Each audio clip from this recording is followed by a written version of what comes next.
Inevitability and mitigation. As I said in the last video, I feel the same to some extent about European immigration. Yes, Europeans are mainly first world, are culturally closer to us, and there is less resentment over colonialization and slavery. But mass immigration from Europe still helped to erode our national identity and society. Indeed, all mass immigration did this, just as people moving around the UK since the 18th century, Ireland included, eroded regional and civic identity. Here I have hit upon a key point: inevitability. The levels of modern international immigration are a consequence of globalization, just as much as the previous internal migration was a result of the Industrial Revolution. In both cases, advances in travel and communication hastened the growth of commerce and the movement of workers. Countries being interconnected and the flow of global capital and trade has meant self-contained nations and populations are increasingly a thing of the past. They are more like economic zones, and the people within them either workers or consumers for global corporations. If such movement is unchecked, as to some extent it has been, populations will be fluid and social change a certainty. Of course, when these movements were within the UK, they may have been disruptive, but there was still a wider ethnic and cultural homogeneity with those involved. When migration became truly international, this was not the case. Pro-immigration leftists and libertarians like to point to this inevitability to demonstrate those opposing immigration are behind the times and fighting a lost cause. It was a cause they never believed in, so of course they think it's lost. As I mentioned earlier, they point to the empire as justification, that we must make amends for our imperial crimes and undergo some sort of humiliation ritual. They also point to our low birth rates, aging population, and an abundance of job vacancies at Pret-a-Manger as justification.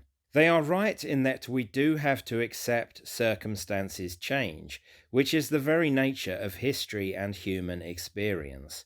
But we do not have to put up with anything, however awful, because of this. The world is still split into nation-states, and as a nation-state, we do have the power to take measures to mitigate globalization.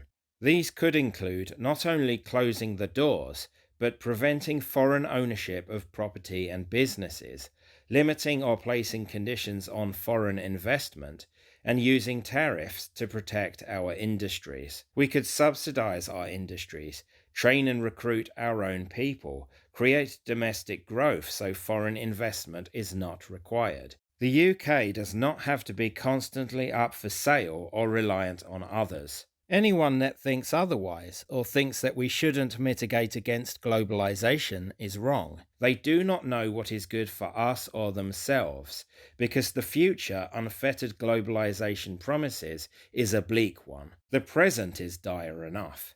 This is not progress. At best, it's making us a nowhere land.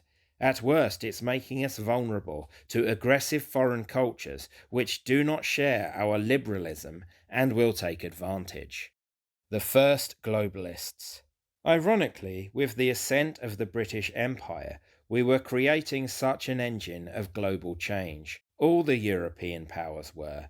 Victorian and Edwardian Britain was the Rome of its day, the nexus of international commerce. This made the world smaller, letting the British discover different cultures and vice versa.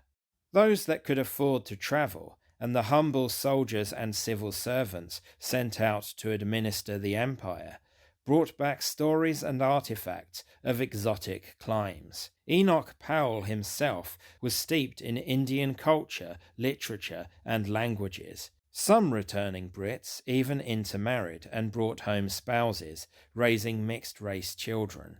Because travel was slow and unaffordable to the masses both there or here, though, there was much commercial and cultural activity, but not so much transit of people. With improvements and the cheapening of travel, it was harder to separate the peoples of here from the peoples of there. Harder, but not impossible. It was a political choice, informed by leftism and corporate interests, to let the home islands become a reverse colony. Yes, I said colony, which Jim Ratcliffe has just been admonished for. When you are the all-powerful hegemony, you should at least make prudent choices to protect your own people. And when you've crippled your empire with 2 world wars, adopting a welfare state to reward those who fought, it is even more prudent to protect what little territorial integrity and resources you have left. We did not. Having dismantled our interests overseas, we set about wrecking our interests in our own land. Perhaps we were too English for our own good. Not all of us were ranting bile-filled leftists. We were live and let live polite eccentrics, sipping our tea, apologizing for being a bit of a bully in the past, believing those we brought in would be just as accepting of us, just as conciliatory and meek. Of course, this was not to be. And here we are. The opening of the gates after the Second World War was a result of a rising political left, combined with corporate globalization and changes in travel. An aggressive self-loathing in some, mixed with a naive lack of forward thinking in others. Because the cultures of much of the former empire were not as compatible with ours as claimed, and as integration was hardly encouraged, the country suffered. The wrongs inflicted during colonization, we should admit these, meant there was likely to be animosity to the British, and the left made sure this was fostered. Other migrants simply acted in self-interest or with indifference, as is usually the way with foreigners in a strange land. Many ghettoized and brought their politics to our shores. The process and the rate at which it happened meant these migrant groups got into positions of power and started pursuing their own interests through policy. They were carrying on the work started by the self-loathing Brits. The importation of foreign cultures and peoples also had a disconcerting effect on the native population. It visibly and audibly changed the country, causing white flight and political extremism. We may be squeamish about admitting these are natural human reactions, but they are, and should be pragmatically considered by the rulers of a country, not merely condemned and ignored. The prospects for integration and native acceptance were dashed even more by liberal economic policies, which chipped away at all communities. High levels of immigration only made the conditions worsen, as services and infrastructure were further strained. The results of all these factors can be seen in 2026. When relaxing, I find myself watching films and TV shows from Britain's past, rather than the low-quality woke rubbish made now. Even seeing material from 30 years ago, let alone the 1940s, makes me feel a deep sadness. I see the largely homogeneous people in our capital city. I see relatively clean and safe streets. I hear English spoken properly, even by the small number of ethnic minorities. I see authority respected and a chipper national confidence. Such media has become almost painful to look at. Why did we trade what we had for this terrifying basket case? Watching the images flicker, I know what we have lost cannot come back entirely. But we don't have to sit back and passively witness our country's full collapse. I weep for the past, like a long-expired love affair left in the sands of time. I weep for the United Kingdom my grandparents sacrificed for and my parents flourished in. But behind the tears is anger, and alongside the anger is a practical, proactive attitude.